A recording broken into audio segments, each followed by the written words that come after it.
Hey guys, welcome back to another video.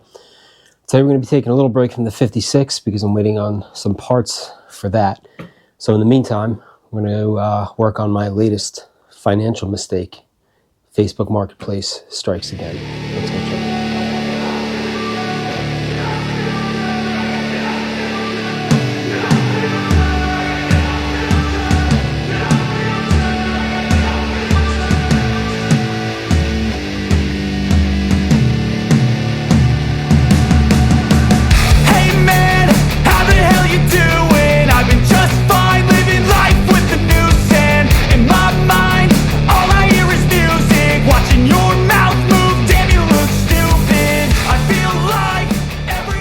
This is my 94 Ram 2500 with the 12 valve. Unfortunately, it's an automatic, but I got a pretty good deal on this truck. Obviously, the paint is shot.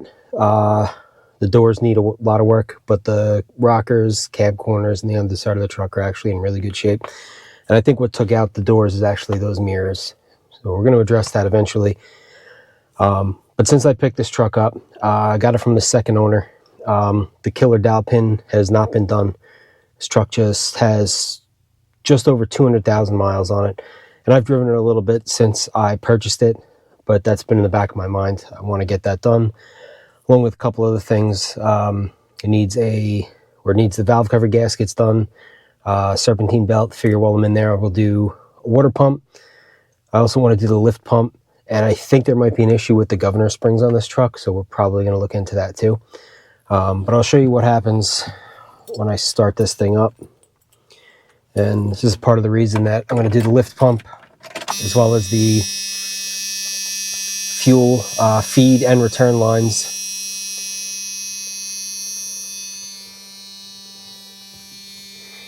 All right, so the wait to start light is out. Now, if I go to crank this thing, which I will in 1 second, the truck won't start. The only time it'll start is if I just give it a quick flip of the throttle.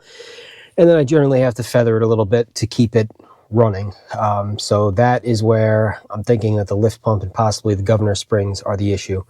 But I'll do it first with no foot on the gas. We'll just crank it. You'll see what happens.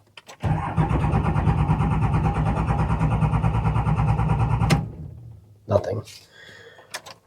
Cycle the key one more time. All right, this time we'll give it a little throttle.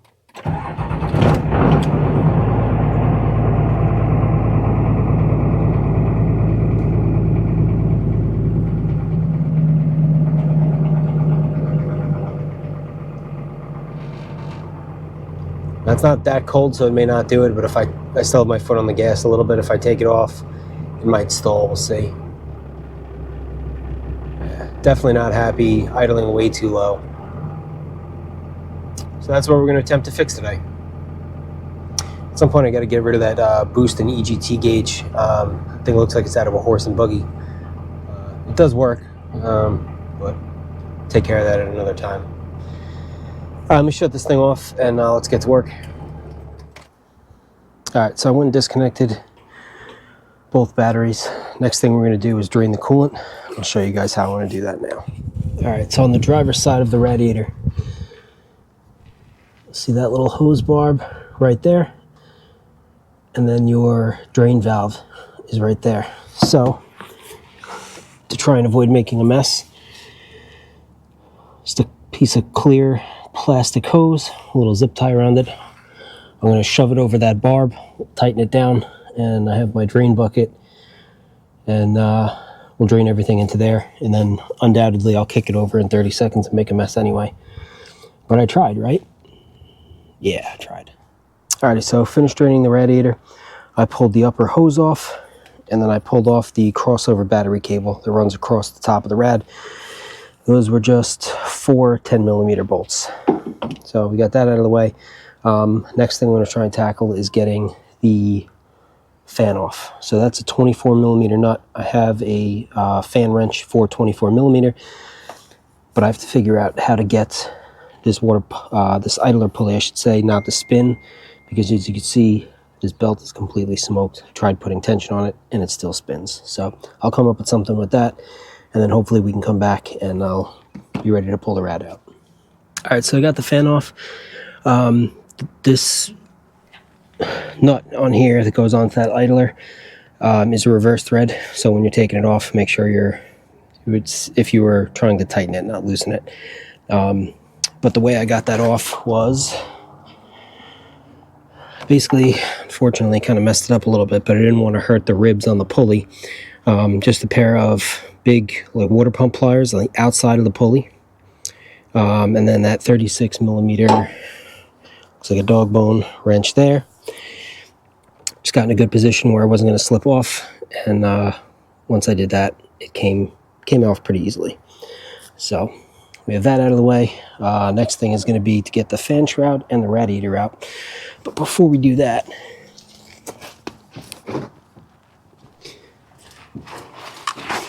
so attached to your fan shroud is your windshield washer reservoir. There are 2 plugs on that, one there, one I took off from the top, and then you have this hose that actually runs to your wiper arms themselves. So I took a piece of vacuum line, just shoved a self-tapper in there. So I'll pull that line off, shove this on so I don't leak out all of the fluid.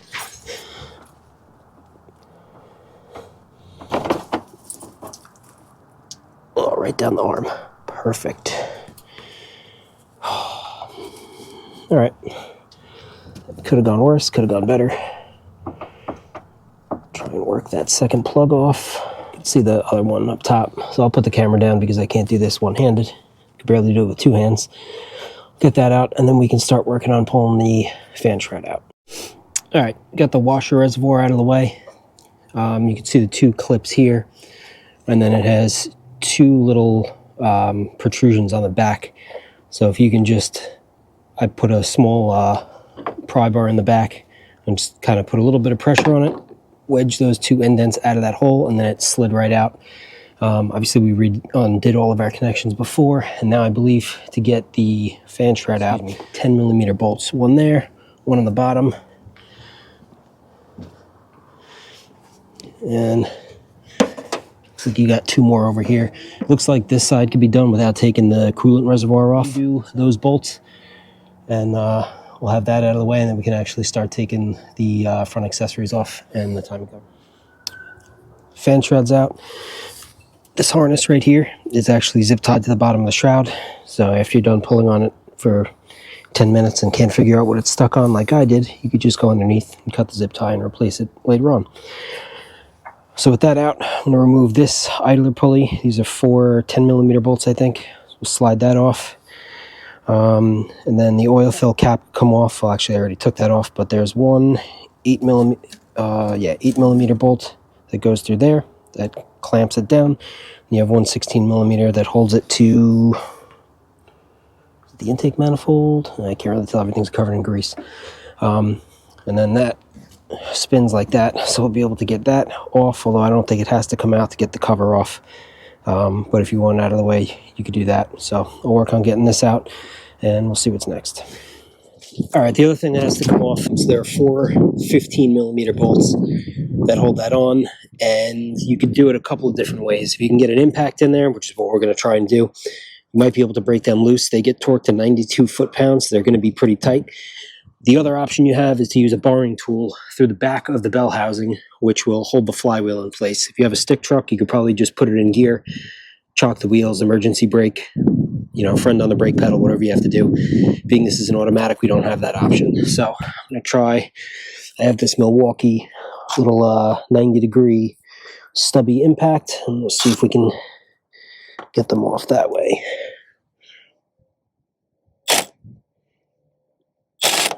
Okay.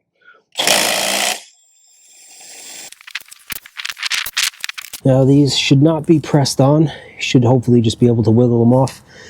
I'm going to move the camera so I don't crush it when it inevitably falls off. I'll just smash my fingers instead of the camera. So I'll get you guys out and bring it back when we have that off. Yeah, I was able to wiggle the balancer off by hand and continue removing the rest of the bolts for the timing cover. There are 20 in total, and again, they're all 10 millimeter. So get the rest of those out and get that off and see how far out this dowel pin was. Timing cover came off.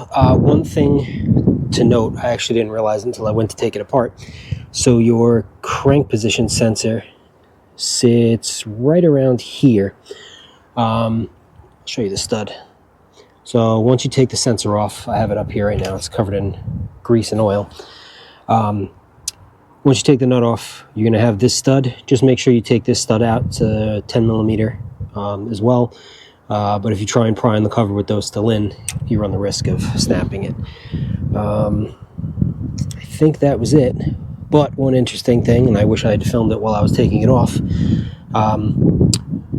So your dowel pin, or the one that you're focusing on, is going to go in that hole right there where my pinky is. But when I took the cover off, look at what fell out. So at some point in this thing's life, that pin let loose and somehow didn't kill anything. I don't understand how. It must not have happened while I owned the truck, because if it did and I owned it, it would have grenaded this motor and just unalived everything. But somehow it made it out. So pretty fortunate about that. I looked before, I didn't see any damage on the cover itself. So I think we're in good shape. I'll go grab the kit and we'll start cleaning this up, cleaning everything that I took off so far, and we can work on putting this back together. Okay, well, I have some of those parts degreasing. Actually, real quick, I'll show you the pin. So the retainer's in, pin is in. I had to drive that pin in a little bit. I just used a quarter drive extension and a hammer. It didn't take much, but you want it sitting flush with the timing cover itself. So get that in. The retainer pin, plate is in there, and I torqued every bolt that I could inside the timing cover to 18 foot-pounds, cleaned out the holes and some Loctite. Valve cover gaskets is, you could probably tell that it is an absolute disaster, and I don't know if it was the timing cover or the valve cover, probably a combination of the two. But we're going to take them off. So we're going to pop this cover off. These are, I believe, 19 millimeters. That cover will come off, and then you can take each individual valve cover off, and I'll probably end up painting this while it's all apart.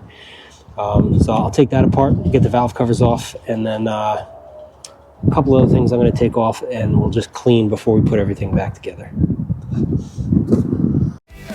You wanna get away, you better get in line. Won't go another day of wasting any time. I've got a lot to say, can't hold it in this time. Got no filter, I got no filter. No filter, I got no filter. No filter, I got no filter. No filter, I got no filter. No filter, I got no filter.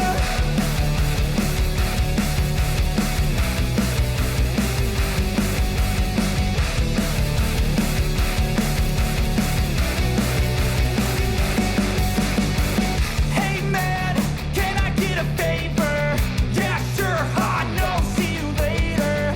Sometimes I just wanna be a hater. Gotta wash down the top 40s with a chaser. Your voice starts feeling like a waiter. Scraping my mind against a cheese grater. Before you go, sir, you have to sign a waiver. All right, new timing seal is in. Make sure you leave that plastic sleeve in there while you put it over the crank. That's meant to protect the seal itself so it doesn't get torn. Surface, at least the gasket surface, was cleaned, degreased, thin layer of RTV on there, and we have our new gasket on. I have the bolts in the ultrasonic cleaner, just degreasing and cleaning those. Once those are out, we can start putting this cover back on.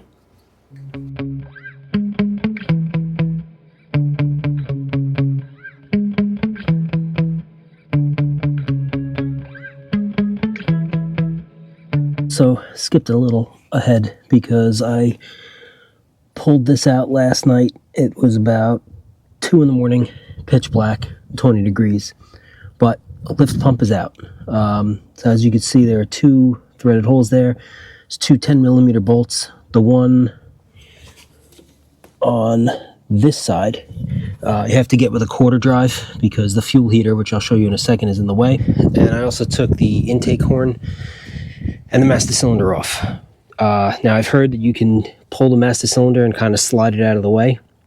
I decided to just pull it completely out because I didn't want to risk bending any lines. And I figured while I have it out, I'll do a fluid flush as well. So we got all of that out, and I'll show you the old lift pump and how we're going to modify it. All right, so this is the old pump out of the truck. Now this is your fuel heater. Now a lot of people delete that. They say if you're living in a slightly mild climate, basically anything above 0 degrees, that it's really not needed. So I'm going to go ahead and get rid of that. Now, you can see on the back that actually bolts up before the lift pump itself. Now, there are plenty of companies that sell spacers for this. What I'm going to do is I'm just going to cut the old one off, grind that flush, and kind of make our own spacer and save a couple bucks. So we'll get that done right now.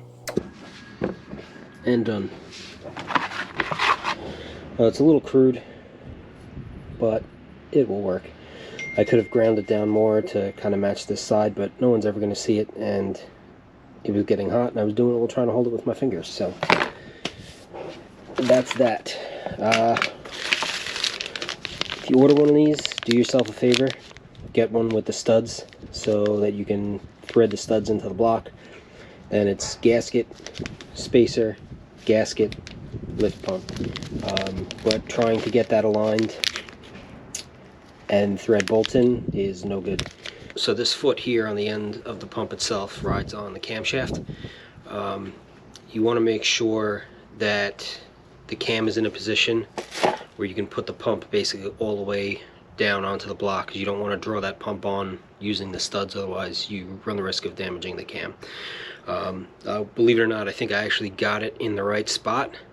I'm going to double check that now, but if not, you can use that barring tool that I showed you on the crank earlier to spin it over until you get the clearance to push the pump all the way in.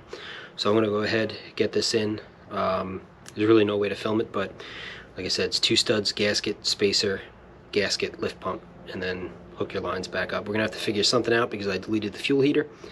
But once I get the pump on there, we'll look into that. Okay, I finished up the lift pump install, and basically your line up to the filter housing up top is going to remain the same. But if you delete the fuel heater like I did, that larger, I think it was like 5/8 hose that kind of wrapped around and went into the filter housing, obviously you get rid of that, and then you just have to adapt the pump to whatever size fuel line you have. In this case, this truck had 5/16, so I just got a 1/2 inch to 5/16 adapter. I ended up having to do it in a couple of fittings, but we got that on. I also went ahead and installed a boost elbow, which is this here. Some trucks have the fitting on the compressor housing of the turbo. If not, you have to go to the AFC housing. So we did that. You can see the little Allen key up there, and that's basically just going to regulate the amount of air that gets to the wastegate and hopefully allow us to make a little bit more boost. So we have 2 things left to do on this truck for now. I want to do the fuel plate, which is going to be inside of here, also in the AFC housing, and I want to do the governor springs. So I'm going to go ahead and remove the shutoff solenoid, and then we'll start taking this apart. Shutdown solenoid is out of the way, and hopefully you can see where my finger is because my light just died.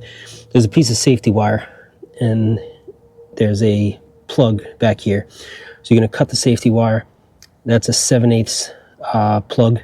When you remove that, just watch because you will get a little bit of oil out of there. And then your governor springs are behind that. So, actually, can I get this out without cutting it? Probably not. I'll just cut it. All right, so we'll cut that out, and then we're going to rotate the motor over using the barring tool on the crank, and we will get our... Oh, I did. All right, so you don't have to cut it. You can actually just move it out of the way.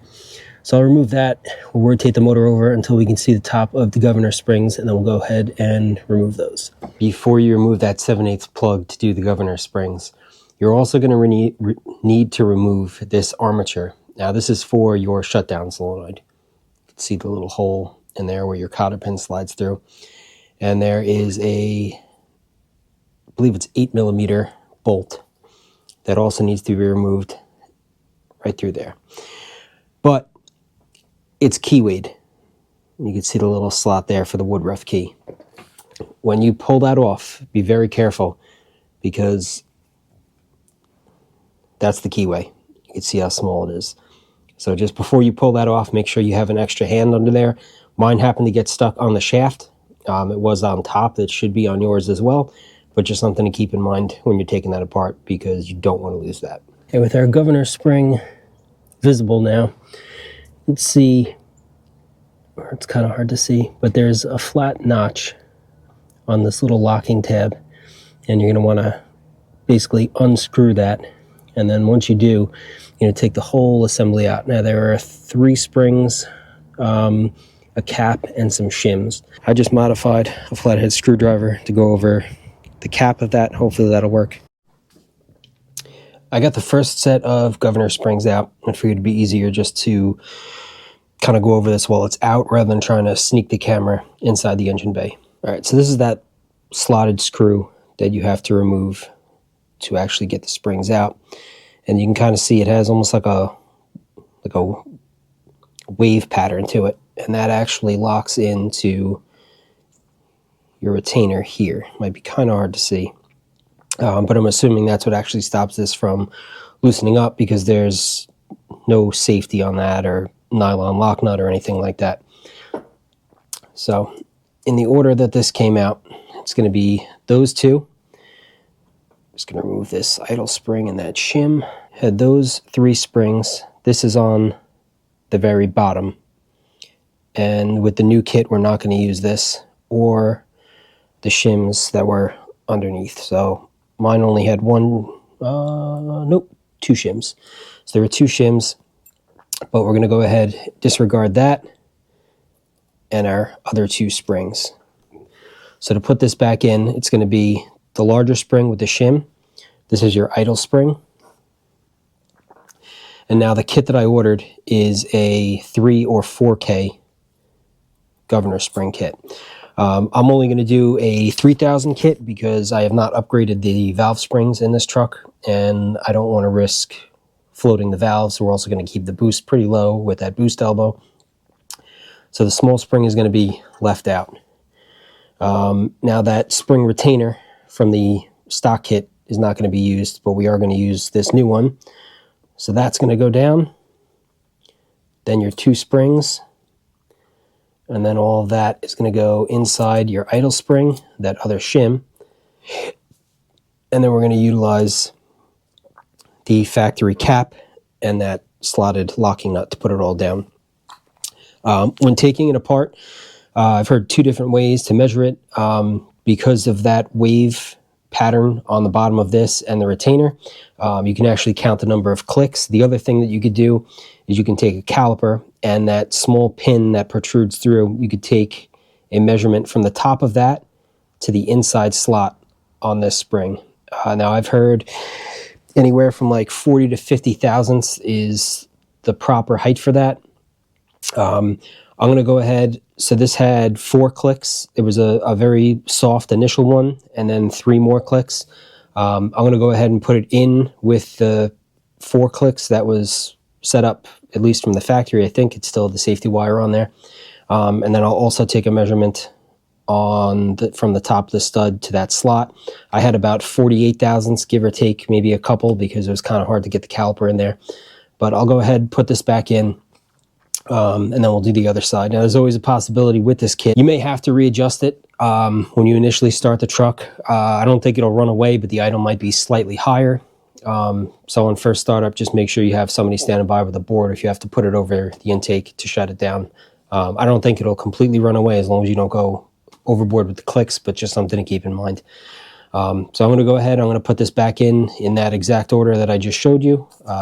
Shim, idle spring, that retainer for the 2 smaller springs. Like I said, we're going to leave the smaller one out, make this a 3000 kit, and then we'll set our adjustment, and then we'll roll the motor over and do the other side. Last change we're going to make in this video. So this is the factory fuel plate. All right, this could be found underneath the AFC housing. 2 of the bolts are going to have been removed when you pulled the shutdown solenoid off, and then the other 2 obviously are on the other side. Now, one of those bolts is a tamper-proof bolt. There are tons of videos on this on YouTube, so I'm sure you've probably watched them. This one is not very different from those, but hopefully something in here helped you guys out. To get this out, I've seen people use a chisel. I've seen people try to get like a small cutoff wheel in there. I took a junk flathead screwdriver, sharpened it up, and just knocked the bolt loose. So, like I said, this is the stock fuel plate. All right, and then this is the one that we're putting in. So I believe this is I think it's a number 6. It's one of the more mild plates, and I went with that because this truck is pretty much stock, and I really don't want to blow anything up. I just want a little bit more passing power, and when I'm towing a car, hopefully, it'll just go a little bit easier. So I'm going to go ahead, we're going to put this in. Now this plate can get slid, so it's going to sit in if this is the front of the engine here, is your crank. Back here would be your flex plate or flywheel. All right, the fuel plate is going to drop into the AFC housing like that. Now you can see those holes are slotted. If you move the plate all the way forward, it's more fuel. If you move it all the way back, it's less fuel. I've heard of people blowing the transmission with the stock plate moved all the way forward. So I'm going to put this plate back in the same spot. So I marked the housing. So we'll go ahead, put this back in, put the rest of the truck back together, and fire it up.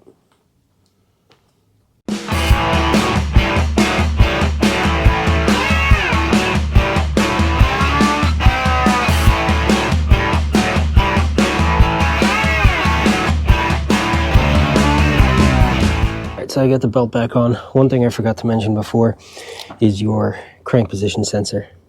So you want 50 thousandths clearance between the sensor itself and the edge of the balancer. And I've also heard that using steel or anything magnetic as far as feeler gauge is not good. So I just took a piece off of an end of Teflon tape and it measured 50 thousandths. So snuck that in there, loosened the sensor up, and I got that adjusted. So I'm gonna finish putting the fan shroud on and the fan, put the radiator hose, get some coolant in this thing, and we'll be ready for first startup.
So obviously warmed the truck up, just took it for a little ride.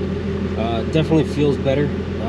It's making about like 20 pounds of boost. I'm not really standing on it obviously because I'm in a residential area, but it definitely runs better. I'm pretty happy with it. The idle's like right where it should be. So I figured to bring the camera in. I don't really know if you could see the boost and the EGT gauge too well, but I figured we'd throw it in here and bring it back home before we finish this up.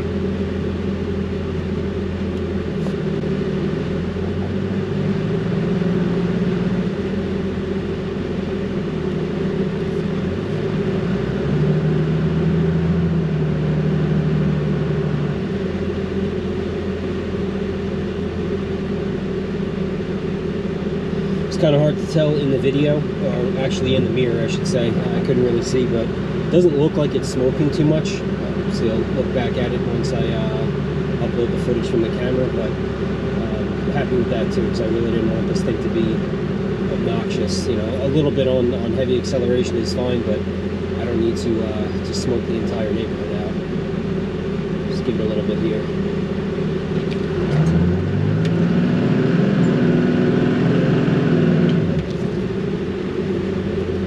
Yeah, not too bad. About 25 pounds of boost. It fuels well past 2200 where it did before, so I think the governor springs are working. Yeah, overall I'm pretty happy with this. It seems to run well.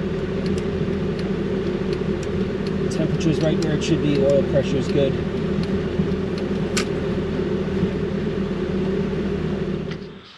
Alright guys, that's going to do it for this one. Thank you for checking it out. If you want to see more of this truck, consider subscribing and following along. We're definitely going to be doing more to that. And the next video is probably going to be on the 56 Chevy that's out there, because just got some more parts in a couple days ago. So thanks again for watching. Catch you in the next one.